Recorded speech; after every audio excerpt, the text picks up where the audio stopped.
Tips ke-36. Robert Kiyosaki mengatakan begini, 4 rumah hijau dan 1 hotel merah. Persis seperti monopoli. Rahasia menjadi makmur atau menjadi orang yang mempunyai penghasilan pasif income antara 100.000 sampai 100 juta per tahun, bukan yang ultra kaya, tapi yang kaya gitu ya. Yang dilakukan Robert Kiyosaki adalah persis seperti jurus monopoli yang sangat sederhana, yaitu dengan membeli 4 rumah hijau, kemudian menukar dengan sebuah hotel merah yang besar. Ketika pasar real estate sangat buruk, Robert Kiyosaki membeli sebanyak mungkin rumah-rumah kecil dengan uang yang terbatas. Ketika pasar membaik, Robert menukar ke 4 rumah hijau ini dan membeli sebuah hotel merah yang besar. Robert Kiyosaki tidak perlu bekerja karena cash flow dari hotel merah besar, rumah-rumah apartemen mampu membiayai gaya hidupnya. Ini rahasia menjadi makmur, bukan ultra kaya.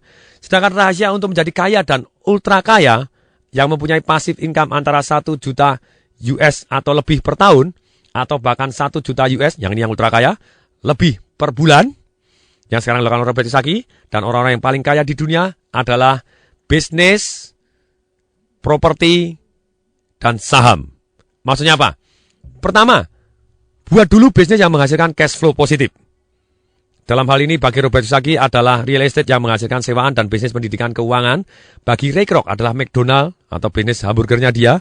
Bagi Bill Gates adalah bisnis softwarenya dia. Kemudian yang kedua, mereka mulai masuk ke real estate dengan bantuan pinjaman bank antara 90% sampai 70%. Mereka go public menjual sebagian sahamnya.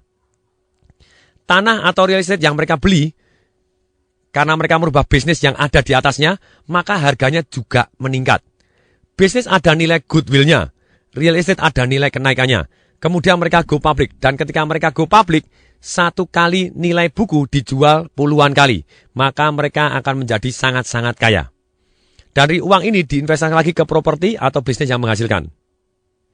Sekali lagi dijelaskan di sini, begitu orang pinjam utang bank dan masuk ke dalam bisnis dan kemudian dia beli properti dan kemudian di atas properti yang tanah yang biasa-biasa tadi dikembangkan bisnis yang berharga, maka nilai tanahnya akan meledak naik tinggi. Dan ketika naik tinggi, maka mereka bisa go public dan mereka go public dengan harga yang sangat luar biasa, mereka sangat-sangat kaya.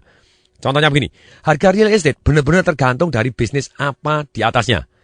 Misalnya sebuah real estate diratakan tanahnya kemudian ditanami dengan kacang, maka sebetulnya nilai tanah tadi adalah 25.000 per meter. Tapi ketika tanah tadi dibangun mall yang menarik keramaian, maka tanah tadi bisa menjadi 10 juta per meter. Demikian juga kenapa bank mau memberikan pinjaman lebih besar dari nilai tanahnya? Karena sebenarnya nilai tanah tadi sudah berubah karena ada bisnis di atasnya. Demikian juga waktu orang mau menjual saham, mereka menilai dengan nilai masa depan, di mana dinilai dari kemungkinan saham tadi akan bisa mengembalikan modal mereka. Akibatnya harga saham jauh lebih besar dari nilai buku. Maka dikatakan oleh Robert Kiyosaki, orang-orang yang paling kaya di dunia adalah orang-orang yang menjual saham. Sampai hari ini Robert Kiyosaki sudah mempunyai 5 perusahaan go public. Jadi menurut Robert Kiyosaki, apabila Anda ingin menjadi ultra kaya, Anda harus mulai dari membangun bisnis, membangun real estate, dan go public ke saham, jual saham.